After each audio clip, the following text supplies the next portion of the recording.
সুজি আলু দিয়ে বিকেলে নাস্তা।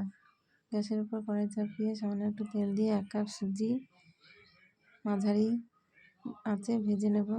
এবার কড়াইতে জল দিয়ে সুজিটাকে মাখিয়ে নেব। সিদ্ধ করে রাখা আলু এর সঙ্গে দিয়ে দেব মাখানো সুজিটা এবং এর সঙ্গে দিয়ে দেব পেঁয়াজ কুচি, লঙ্কা কুচি, ধনিয়া পাতা, হলুদ গুঁড়ো, স্বাদ মতো লবণ, জিরে গুঁড়ো ইত্যাদি দিয়ে ভালো করে মাখিয়ে নিয়ে হাতে সামান্য একটু তেল মাখিয়ে এই আকারে সেভ করে নেব। যে যার নিজের ইচ্ছে মতো আকার করে নিতে পারেন।